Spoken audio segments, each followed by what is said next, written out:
الشيطان الرجيم بسم الله الرحمن الرحيم الحمد لله رب العالمين الصلاة والسلام على النبي الأمي المكي المدني العربي العبتهي القرشي السراج المضيء والكوكب الدري صاحب الوقار والسكينة المدفون بأرض المدينة الرسول المسدد والمصطفى الأمجد والمحمود الأحمد محبوب إله العالمين اللهم صل على محمد وعلى محمد الذي كان المعراج سفره والبراق مركبه وسدرة المنتهى منزله وقاب قوسين أو أدنى مقامه وقال كنت نبيا وآدم بين الماء والطين اللهم صل على محمد وعلى محمد الذي في التوراة اشتهاره وفي الإنجيل أذكاره وفي الزبور أوصافه وفي القرآن إعلانه وما أرسلناك إلا رحمة للعالمين اللهم صل على محمد وعلى محمد أما بعد فقد قال الله سبحانه وتعالى في كتابه المجيد وفرقانه الحميد وقوله الحق وهو أصدق القائلين بسم الله الرحمن الرحيم ذلك ومن يعظم شعائر الله فإنها من تقوى القلوب صلوات پڑھیں اللهم صل على محمد وعلى محمد عزاداران مظلوم کربلا، آپ مسلسل بہت سے لوگ ایسے ہیں جو مسلسل آ رہے ہیں.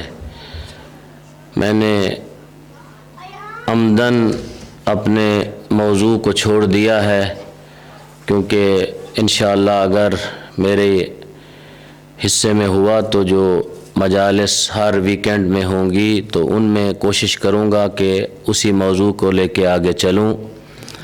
تو آج کی شب میں چاہتا ہوں کہ یہ بات فقط آپ لوگوں تک نہیں رہتی، یہ بات اس زمانے میں بہت سی جگہوں تک یہ بات جاتی ہے تاکہ ہم یہ ثابت کر سکیں کہ ہم جو یہ تعزیہ، علم، ذوالجناح، جھولا یہ چیزیں بناتے ہیں، آیا اس کی کوئی حقیقت ہے یا ہم ویسے ہی بنا لیتے ہیں. تو میں چاہ رہا ہوں کہ آج آپ کو دلیل کے ساتھ اور وہ حقائق جو کہ مسلمہ ہیں، جن کو دونوں فریقین شیعہ سنی مانتے ہیں، ان کی روح سے ان کا تذکرہ کروں. خالق کائنات اپنی مقدس کتاب میں اپنے حبیب سے مخاطب ہے کہ میرے حبیب، وہ لوگ جو شاعر اللہ کی تعظیم کرتے ہیں ان کے لیے کیا ہے؟ فَإِنَّهَا مِن تَقْوَى الْقُلُوبِ، یہ شعائر اللہ ان کے قلوب کا تقوی ہے، دلوں کا تقوی ہے۔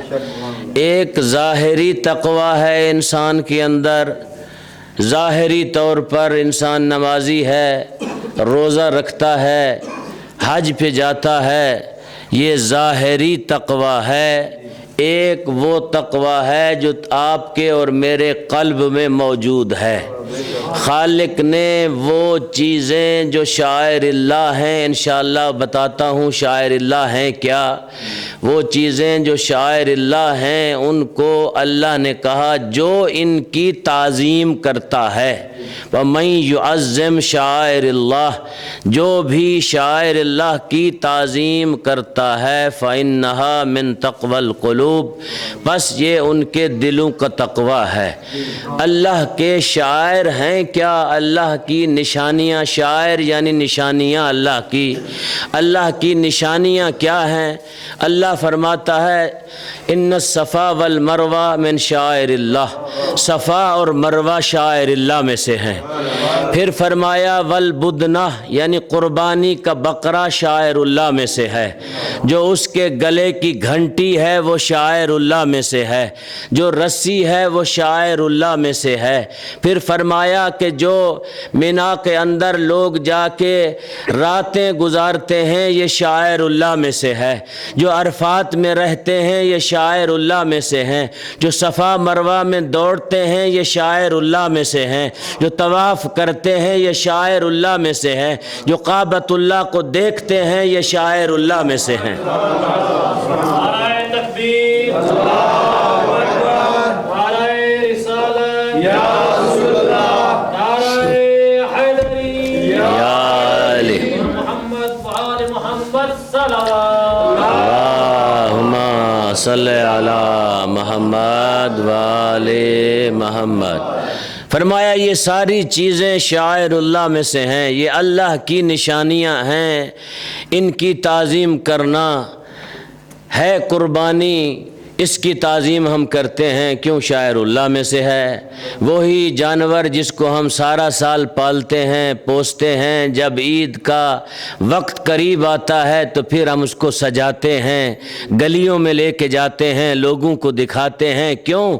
اس لیے کہ اس آیت کی ہم جو ہے ترجمانی کر رہے ہوتے ہیں، دنیا والوں کو بتاتے ہیں ہم توحید پرست ہیں، اللہ نے ہمیں حکم دیا ہے اس قربانی کو اس طرح سجاؤ کہ یہ تمہارے آگے ہو، تم اس کے پیچھے ہو۔ سارا سال وہ جانور کھڑا رہتا ہے لیکن عید سے پہلے وہ شاعر اللہ میں سے ہو جاتا ہے۔ اللہ کی قربانی جب بنتا ہے تو پھر اللہ کی نشانی ہو جاتا ہے۔ پھر اللہ نے یہاں تک کہہ دیا کہ اس کی رسی بھی شاعر اللہ میں سے ہے، اس کے گلے میں گھنٹی بھی شاعر اللہ میں سے ہے۔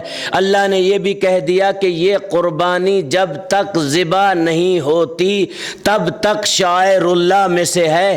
تو میں عرض کروں گا بار الہہ یہ قربانی نقل ہے اس قربانی کی جو ابراہیم نے منا میں پیش کی تھی اسماعیل کی صورت میں۔ اسماعیل تو قربان نہ ہو سکے، اس کی جگہ پہ ایک دمبا آیا، وہ ذبح ہو گیا۔ یہ وہ دمبا بھی نہیں ہے، اسماعیل بھی نہیں ہے، تو پھر اس کی تعظیم کیوں کریں؟ آواز پروردگار آئے گی اس لیے کریں کہ یہ اس کا بدل ہے، اور میں چاہتا ہوں بدل کی بھی تعظیم کی جائے۔ یہ اس قربانی کا بدل ہے، اس کی بھی تعظیم کی جائے۔ تو لہٰذا اللہ نے ہمیں بتایا صفا مروہ بھی شاعر اللہ میں سے ہیں، اور کعبۃ اللہ بھی شاعر اللہ میں سے ہے، اور وہ پتھر جو بے جان ہے جو بولتا نہیں وہ شاعر اللہ میں سے ہے۔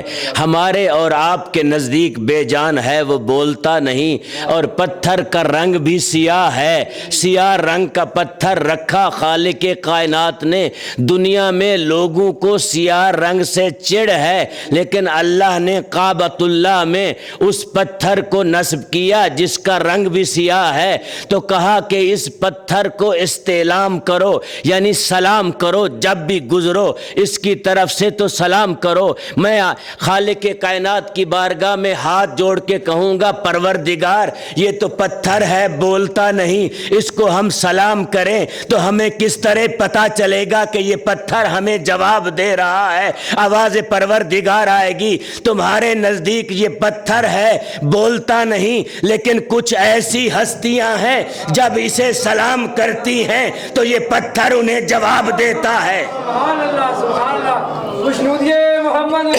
محمد لاندہ صلوات۔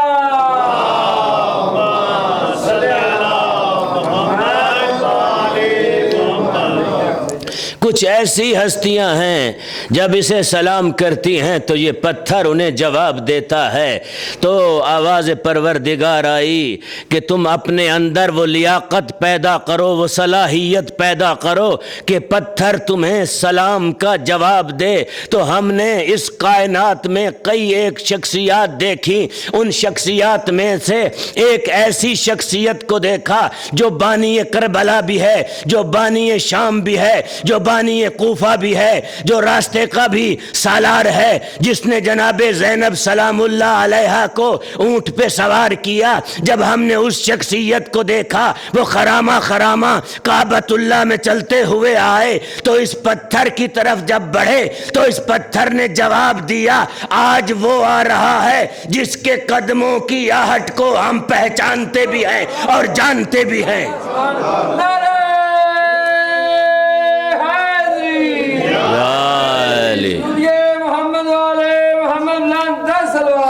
اللہم صلی علی محمد وعلی محمد۔ وہ آ رہا ہے کہ جس کے قدموں کی آہٹ کو کعبۃ اللہ پہچانتا ہے۔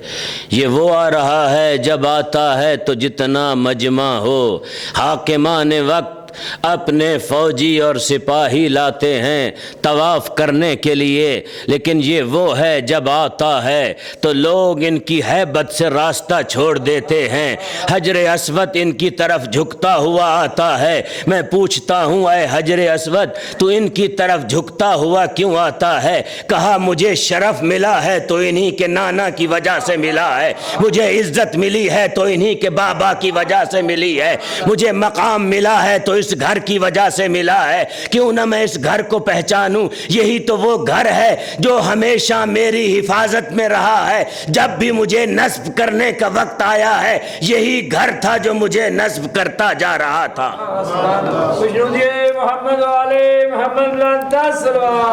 اللہم صلی علی محمد وعلی محمد۔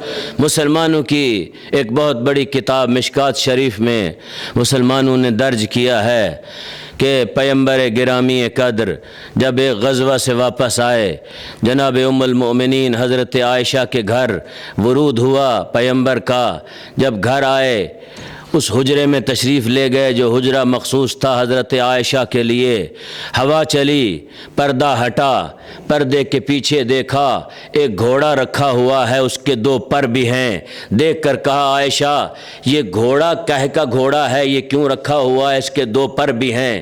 تو جب یہ پوچھا تو عرض کرتی ہیں یا رسول اللہ آپ ہی نے تو بتایا تھا حضرت سلیمان کے گھوڑے کے دو پر تھے، وہ پرواز کیا کرتا تھا، میں نے اس گھوڑے کی شبیہ بنائی ہے، یہاں پہ رکھی ہے اپنے حجرے میں۔ تو دوستو مسلمانوں کی کتاب میں یہ لکھا ہوا ہے کہ پیغمبر نے یہ نہیں کہا کہ عائشہ اس گھوڑے کو اس کمرے سے ہٹا دو، کیوں؟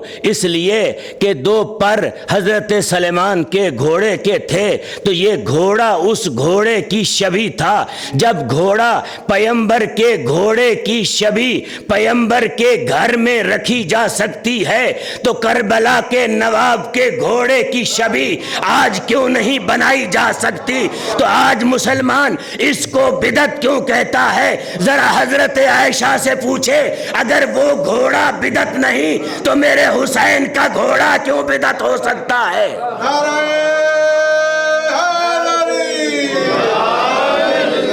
محمد والے محمد، اللہم علی محمد والے۔ اگر وہ گھوڑا بدعت نہیں تو یہ کیوں ہو سکتا ہے؟ مسلمان جواب دیں گے وہ اصل کی نقل ہے۔ ہم یہی کہتے آ رہے ہیں، مسلمانوں کو سمجھاتے ہوئے آ رہے ہیں، دیکھو یہ مذہب اہل بیت ایسے کوئی عام لوگوں کا مذہب نہیں، یہ مذہب رسول اللہ ہے، یہ وہ مذہب ہے جو دین اصیل محمدی پہ قائم ہے۔ یہ وہ مذہب ہے جس مذہب کی بنیادیں محمد مصطفیٰ نے رکھی ہیں، یہ وہ مذہب ہے۔ دوستو، میں ایک جملہ کہا کرتا ہوں، اگر آج مسلمان ہمارے سامنے اس بات پہ آ جائیں کہ ہم اپنی نماز کو، جس نماز کو آپ اور میں پڑھتے ہیں، ہم اپنی نماز کو ثابت کرنے پہ آ جائیں اور مسلمانوں کو بھی کہیں کہ آؤ اپنی نماز کو ثابت کر کے دکھاؤ، تو میں دعوے سے کہتا ہوں وہ اپنی نماز کو جس طرح ہم ثابت کر سکتے ہیں وہ ثابت نہیں کر سکتے۔ انہوں نے نماز لی ہے 400 سال یا 300 سال بعد میں آنے والے ائمہ سے، ہم نے نماز لی ہے نفس رسول علی ابن ابی طالب سے۔ ہم نے نماز لی ہے نفس رسول علی ابن ابی طالب سے۔ اگر ہم سے کوئی پوچھے، فرض کیجئے اشتیاق شاہ جی سے کوئی پوچھتا ہے کہ آپ یہ نماز جو پڑھتے ہیں کیوں پڑھتے ہیں، یہ کہہ سکتے ہیں میں نے اپنے مولانا صاحب کو دیکھا۔ مولانا صاحب سے پوچھیں آپ نے کس کو دیکھا، وہ یہ کہہ سکتے ہیں کہ میں نے آیت اللہ سیستانی کو دیکھا۔ آیت اللہ سیستانی کو آواز پروردگار آئے گی، سیستانی آؤ، تم نے نماز کہاں سے لی؟ وہ کہیں گے میں نے خوئی سے لی۔ خوئی تم نے کہاں سے لی؟ وہ کہیں گے میں نے محسن حکیم سے لی۔ محسن حکیم تم بتاؤ تم نے نماز کہاں سے لی؟ وہ کہیں گے میں نے ابو الحسن اصفہانی سے لی۔ ابو الحسن اصفہانی آؤ، تم نے نماز کہاں سے لی؟ ابو الحسن اصفہانی دیکھ کے کہیں گے یہ نماز میں نے شیخ انصاری سے لی۔ انصاری تم نے کہاں سے لی؟ میں نے ہلی سے لی۔ ہلی تم نے کہاں سے لی؟ میں نے مجلسی سے لی۔ مجلسی تم نے کہاں سے لی؟ میں نے صدوق سے لی۔ صدوق تو نے کہاں سے لی؟ میں نے مفید سے لی۔ مفید تو نے کہاں سے لی؟ میں نے امام زمانہ کے نائب سے لی۔ سلامتی علماء دین حق کا واجب بلند سلام۔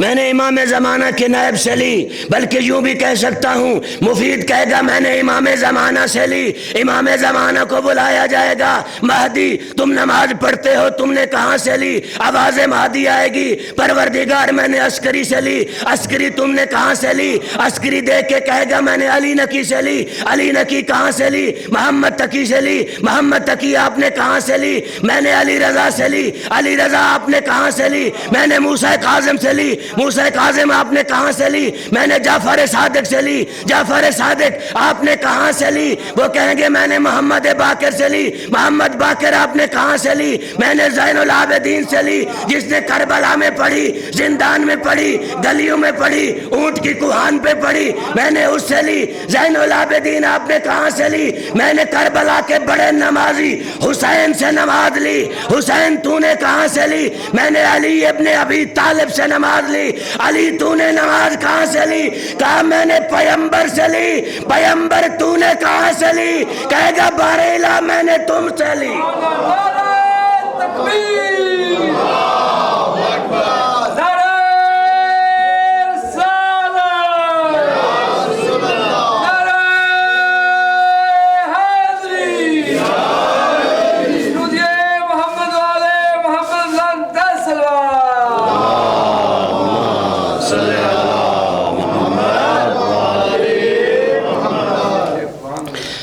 میں نے پروردگار آپ سے لی، جبرائیل لے کے آیا تھا نماز کو۔ یہ ہے ہماری نماز جو ہم پڑھتے ہیں۔ ہمارا سلسلہ دیکھو کٹتا نہیں ہے، عصمت پہ فائز ہے ہمارا سلسلہ نماز کا۔ 400 سال کے بعد ہم نے کسی مولوی مجتہد سے نماز نہیں لی، ہم نے نماز پیمبر سے لی ہے۔ تو ہم جو شبیہیں بناتے ہیں، جو اصل ہیں، اس کی نقل بناتے ہیں۔ جس طرح کعبۃ اللہ کی نقل ہے مسجد۔ مسلمان سے پوچھتا ہوں تو نے مسجد کیوں بنائی؟ جب تو کہتا ہے بدعت ہے کسی کی نقل بنانا تو مسجد کیوں بنائی تو نے؟ تو مسجد نہ بناتا. تو مسجد بنانے کا مقصد یہ ہے تو مسلمان کہے گا میں نے کعبۃ اللہ کی شبیہ بنائی. جس طرح کعبہ ہے، کعبے کے تو مینار نہیں، گنبد نہیں، تو نے مینار و گنبد کیوں بنا دیے؟ جس کو تو بناتا ہے، جو در حقیقت بدعت ہے، جس کو تو بناتا ہے، جس کو 12واں آ کے گرا دے گا، توڑ دے گا، ان میناروں کو بھی گنبدوں کو بھی توڑ دے گا 12واں آ کے. تو جو تو بناتا ہے جن کو در حقیقت بدعت ہے تو عین اسلام سمجھتا ہے، لیکن جس کو شیعہ بناتے ہیں تو ان کو بدعت کہتا ہے.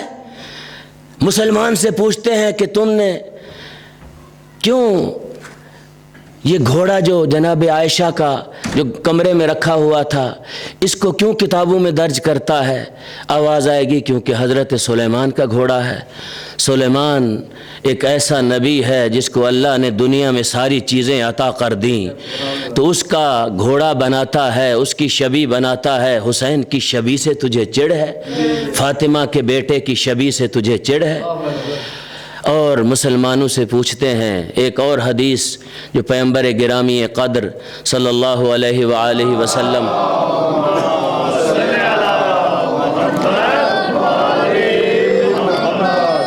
ایک شخص آتا ہے، صحابی رسول ہے، کہتا ہے یا رسول اللہ میں نے ایک منت مانی تھی، نظر کی تھی کہ جب میرا کام ہو جائے تو میں جنت کے دروازے کا اور حور العین کی پیشانی کا بوسہ لوں گا. اب منت پوری ہو گئی ہے تو میں کیا کروں؟ تو جنت تو ابھی کیونکہ دیر ہے جا نہیں سکتا، حور العین سامنے ہے نہیں، بوسہ دے نہیں سکتا.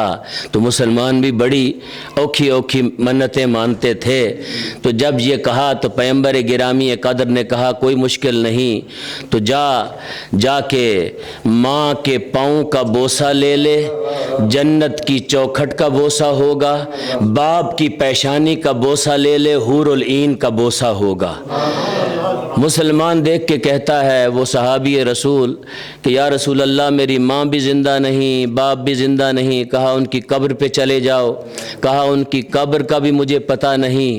تو پیغمبر نے کہا پھر اس طرح کر، 2 لکیریں کھینچ اپنے گھر میں، ماں کی قبر سمجھ کے اس لکیر کو 35 کی طرف بیٹھ کے وہاں بوسہ دے دے، اور باپ کے سرہانے بیٹھ کے وہاں بوسہ دے دے. تو میں عرض کروں گا مسلمانوں کو اگر ماننے پہ آ جائیں تو ایسی حدیثوں کو بھی مانتے ہیں جو کہ حقیقت ہیں، ہم بھی مانتے ہیں. ماننے پہ آ جائیں تو لکیروں کو بوسہ دیتے ہیں، نہ ماننے پہ آ جائیں تو حسین کی قبر کو بوسہ دینا بدعت سمجھتے ہیں. ماننے پہ آ جائیں تو لکیروں کو بوسہ دیتے ہیں، نہ ماننے پہ آئیں تو حسین کی قبر کو بوسہ دینے کو کیا کہتے ہیں؟ بدعت کہتے ہیں. حسین کی قبر کا بوسہ یا حسین کے تعزیے کو چومنا جو کہ پاکستان میں نکالے جاتے ہیں، اس کی بھی دلیل آپ کی خدمت میں پیش کرتا ہوں. جب میرے آقا حسین دنیا میں تشریف لائے تو آپ نے یہ واقعہ سنا ہوا ہے فطرس کا. تو جناب جبرائیل فطرس کو لے کے آئے پیغمبر گرامی قدر کی خدمت میں. کہا یا رسول اللہ میں ایک فرشتے کو لایا ہوں جو گنہگار تھا، گنہگار پروردگار تھا. تو وہ آج جب میں آ رہا تھا تو مجھ سے اس نے پوچھا جبرائیل آج تیرے تیور بدلے ہوئے ہیں، بڑے قر و فر سے جا رہا ہے، اس سے پہلے تو اس طرح کبھی تو گیا نہیں، آج تیرا جانا یہ بتاتا ہے کوئی نیا حادثہ یا واقعہ ہو گیا ہے. تو میں نے اس سے کہا تھا کہ مدینۃ الرسول میں ایک دارالشفا کھلا ہے، میں اس دارالشفا میں جا رہا ہوں. تو اس فرشتے نے کہا مجھے بھی میں بیمار ہوں، مجھے دارالشفا میں لے چل.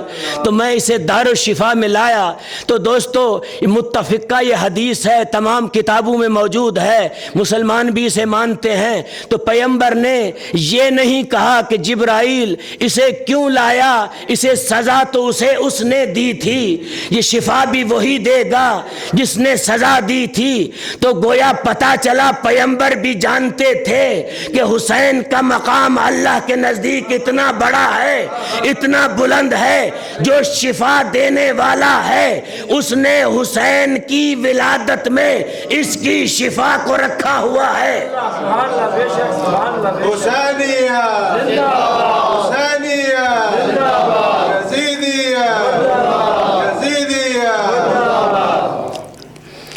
حسین کی ولادت میں اس کی شفا کو رکھا ہوا ہے، تو میں ہاتھ جوڑ کے کہوں گا یا رسول اللہ یہ لے آیا ہے تو آپ رحمت للعالمین ہیں، اپنا دست شفقت پھیر دیتے فرشتے کے اوپر تو پر واپس آ جاتے، وہ اڑ کے چلا جاتا، لیکن رسول نے یہ نہیں کیا، دیکھ کر کہا ٹھہر جاؤ جبرائیل۔ جبرائیل ٹھہر گئے، دیکھ کر کہا کہ میرا حسین کہاں ہے؟ سیدہ سے پوچھا، بی بی نے کہا حسین جھولے میں آرام کر رہا ہے۔ تو جب کہا جھولے میں آرام کر رہا ہے، رسول یہ بھی کہہ سکتے تھے حسین کو جھولے سے لاؤ، آج ایک مریض آیا ہے جس کو میرے حسین نے شفا دینی ہے، حسین کو گود میں لیتے اور جناب جبرائیل سے کہتے فطرس کو لاؤ، میرے حسین کے ساتھ مس کر دو۔ رسول نے یہ کام نہ کر کے دنیا والے ان لوگوں کو یہ ایک پیغام دیا، دیکھو، بلکہ یوں میں کہا کرتا ہوں نگاہ مصطفیٰ دیکھ رہی تھی کہ کل دنیا میں لوگ پیدا ہوں گے، میرے حسین کی زیارت کو جو لوگ جائیں گے زری کو چومیں گے، لوگ بدعت سمجھیں گے، میں اس بدعت کا خاتمہ کرنا چاہتا ہوں۔ میرا حسین جھولے میں ہے، کہا فاطمہ حسین کو جھولے میں رہنے دو، کہا جبرائیل جاؤ فطرس کو جا کے حسین کے جھولے سے مس کر دو۔ جب جھولے سے مس کر دیا تو بال پر واپس آئے جناب فطرس کے، جب آ گئے تو فطرس نے اڑنا شروع کیا، تو پھر دیکھ کے کہتا ہے میں مثلی مجھ جیسا کوئی اور ہے، تو میں کہوں گا فطرس کل بھی یہی دعویٰ کیا تھا میں مثلی، تو پر کاٹ لیے گئے تھے، آج دوبارہ وہی دعویٰ کر رہا ہے۔ آواز فطرس آئے گی، کل دعویٰ تھا دلیل نہیں تھی، آج دعویٰ بھی ہے دلیل بھی ہے۔ انا عتیق الحسین، میں حسین کا آزاد کردہ ہوں۔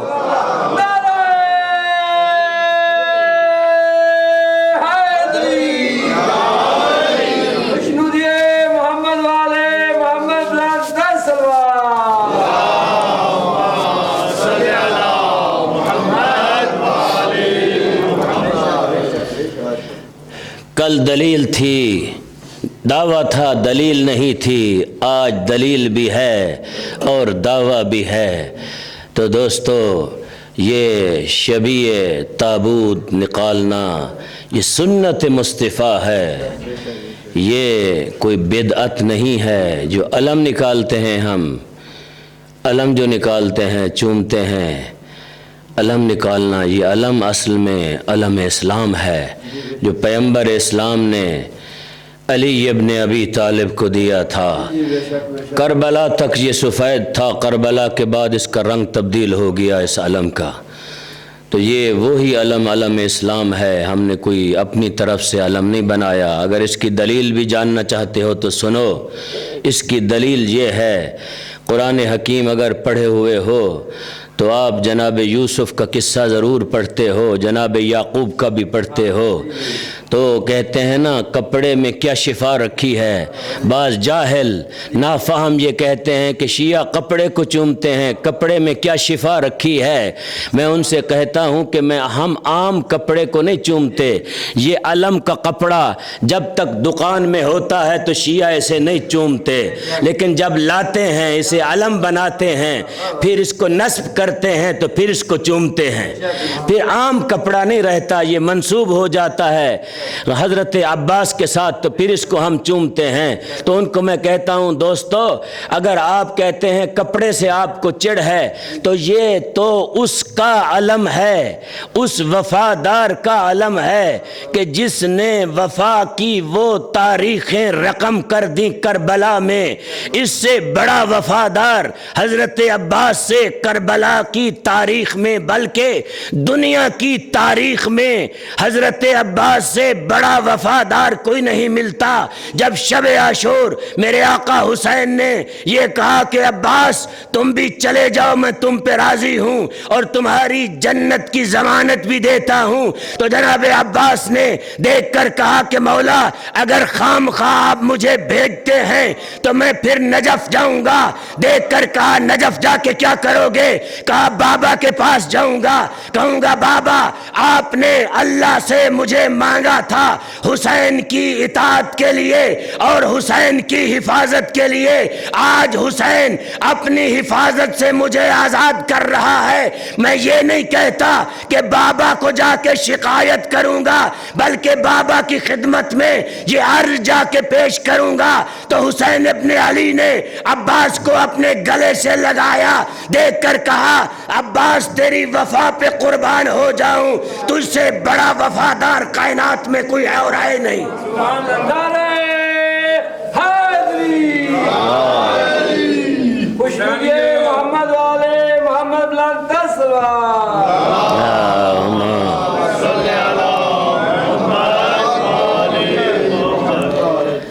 تو قرآن سے اگر دلیل مانگتے ہو تو حضرت یعقوب کی جب بینائی چلی گئی تو وہ قمیض لائے حضرت یوسف کا، یوسف زندہ تھا، موجود تھا، دنیا سے نہیں گیا تھا، لیکن باپ رو رو کے اپنی آنکھیں سفید کر بیٹھا۔ جب وہ قمیض لائی گئی آنکھوں پہ لگائی حضرت یعقوب نے تو بینائی واپس آ گئی۔ میں کہتا ہوں اگر ایک نبی کا قمیض دوسرے نبی کو بینائی دے سکتا ہے، وہ بھی کپڑے کا ہے، تو غازی عباس کا علم کیوں نہیں لوگوں کی حاجات کا مرکز بن سکتا؟ کیوں نہیں اس سے توسل کیا جا سکتا؟ اصل میں دینے والی ذات تو وہ ہے، لیکن وسیلۃ اللہ یہ ہے، فقط وسیلۃ اللہ نہیں۔ دوستو میں کہا کرتا ہوں یہ وسیلۃ اللہ نہیں بلکہ یہ وسیلۃ اللہ کی اولاد بھی ہیں، بلکہ یوں کہوں یہ باب اللہ ہے، اللہ کے دروازے ہیں۔ اللہ کے در پہ جانا ہو تو عباس کے دروازے پہ آنا پڑے گا۔ نعرہ تکبیر، اللہ اکبر، نعرہ رسالت، یا رسول اللہ، نعرہ حیدری، خوشنودی محمد والے محمد بلند دستور۔ اللہم صلی علی۔ تو حضرت یعقوب کو حضرت یوسف کے قمیض نے بینائی عطا کی، وسیلے کے طور پر لائے گئے۔ تو میں کہتا ہوں کہ کیا اللہ حضرت یعقوب کو بینائی نہیں لوٹا سکتا تھا؟ اللہ نے مثالیں قائم کی ہیں، بتایا ہے ہمیں۔ دیکھو کل کو ایسے نافہم اور نا دین شناس لوگ آئیں گے جو ان چیزوں کو بدعت کہیں گے اور ان کے اوپر تہمتیں لگائیں گے طرح طرح کی۔ ہم جو جھولا نکالتے ہیں جناب علی اصغر کا، آج کی شب جناب علی اصغر کی شہادت کے مصائب انشاءاللہ بڑے اطمینان سے آرام سے پڑھوں گا میں۔ تو حضرت علی اصغر کی شہادت کی شب ہے، آج کی شب کوئی فضائل کی رات نہیں تھی، آج کی شب کوئی ایسی رات نہیں ہے جہاں ہم فضائل امیر المؤمنین کا تذکرہ کریں۔ آج کی شب مصیبتوں کی رات ہے۔ شب عاشور وہ شب ہے کہ جس شب اہل بیت علیہم السلام کے خیام میں کربلا میں اس وقت آپ یہاں بیٹھے ہیں، کربلا میں تقریباً آدھی رات کا وقت ہونے والا ہے۔ تو خیام حسینی میں جو لوگ میرے ساتھ کربلا گئے تھے وہ میری گواہی دیں گے کہ یہ وہ وقت ہے کہ جس وقت رات کو بیویوں کو آرام نہیں ہے، یہ وہ وقت ہے جس وقت سیدانیاں آرام نہیں کر رہی بلکہ ایک دوسرے کے خیمے میں جاتی ہیں۔ جناب زینب عالیہ سلام اللہ علیہا بے قرار ہیں۔ علامہ علی نقی رحمۃ اللہ علیہ نے لکھا ہے کہ بی بی زینب بے قرار تھیں، کبھی بی بی بیٹھتی تھیں کبھی اٹھتی تھیں۔ جب جناب امام حسین علیہ السلام نے یہ بے قراری دیکھی نا بہن کی، بہن کے خیمے میں آئے، پوچھا زینب بہن یہ بے قراری کہہ کی ہے؟ کہا بھیا جس بہن کو پتہ ہو کل تجھ جیسا بھائی دنیا سے چلا جائے گا، اس بہن کو بھلا کس طرح سکون آئے گا، کس طرح وہ بہن آرام کرے گی۔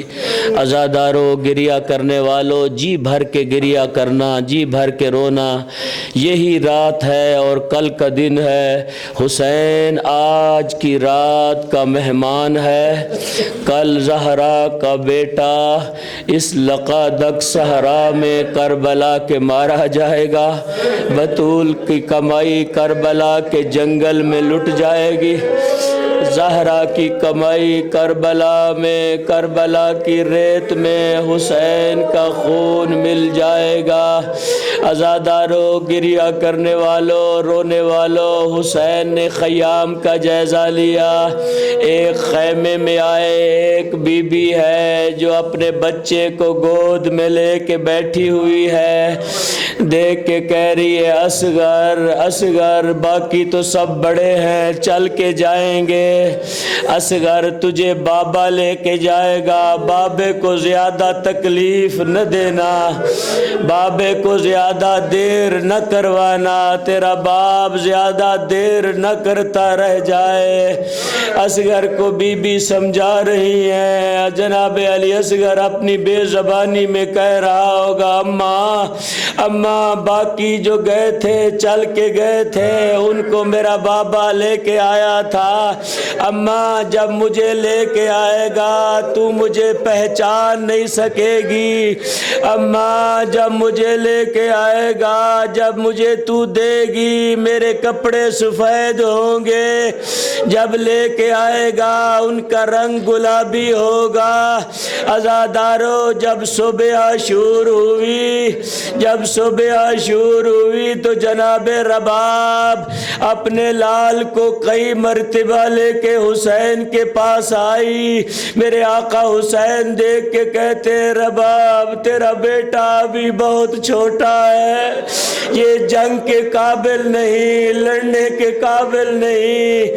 عزادارو، جب یہ جملے جناب رباب نے سنے، بی بی پریشان ہو گئی، کہتی ہے میرا اللہ شاید میری قربانی قبول ہونے والی نہیں۔ عزادارو، وہ وقت آیا جب زہرا کے بیٹے نے استغاثہ بلند کیا، حل من ناصر ینصرنا، حل من مغیث یغیثنا، حل من ذاب یذب عن حرم رسول اللہ، کوئی ہے جو زہرا کی بیٹیوں کے پردے بچائے؟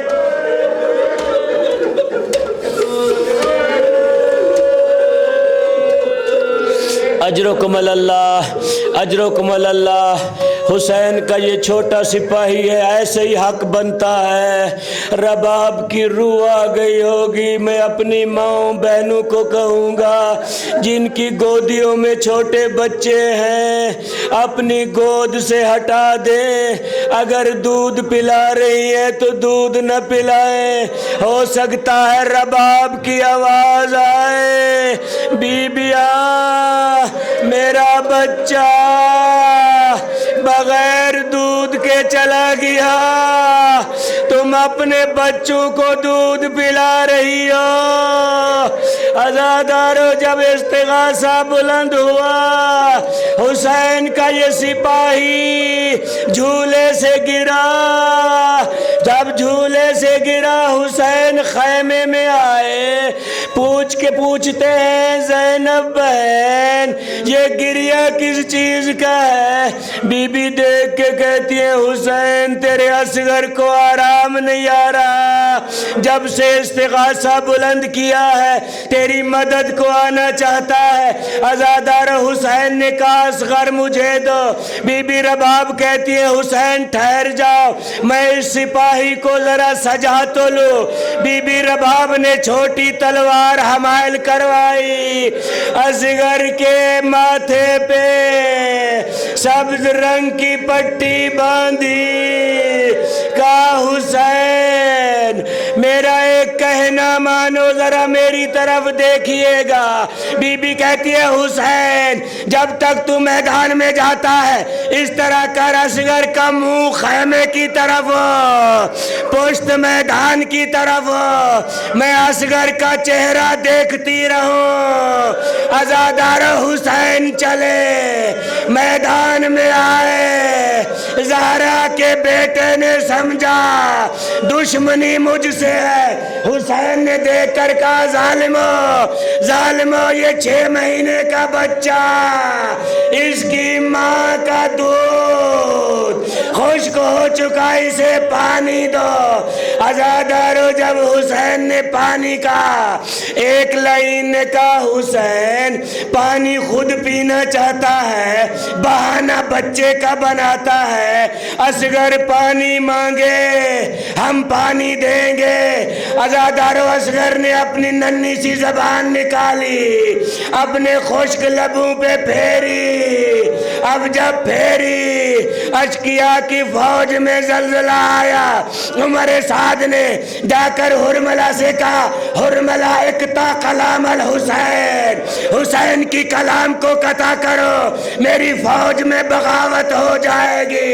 حرملہ زمین پہ بیٹھا اس نے تیر کمان میں رکھا. علامہ اظہر حسن زیدی پڑھا کرتے تھے تیر اتنا وزنی تھا اگر حسین نے بچے کو مضبوطی سے نہ پکڑا ہوتا جدھر تیر جاتا ادھر جدھر بچہ جاتا جدھر تیر جاتا ادھر حسین کا بچہ جاتا. عزادارو اس نے پھر زمین پہ بیٹھا مارنے کے لیے تیر چلاتا ہے تیر گر جاتا ہے. عمر سعد قریب آیا اس نے آ کر اپنے پاؤں کی ٹھوکر ماری. حرملہ تو عرب کا تیر باز ہے تجھ سے تیر نہیں چلایا جا سکتا. دیکھ کے کہتا ہے کمینہ جب تیر چلاتا ہوں اس خیمے میں ایک 4 سال کی بچی ہے جس کے سر پہ قرآن ہے کبھی دائیں دوڑتی ہے کبھی بائیں دوڑتی ہے. دیکھ کے کہتی ہے حرملہ میرے بھائیا نے ابھی جی بھر کے دودھ نہیں پیا.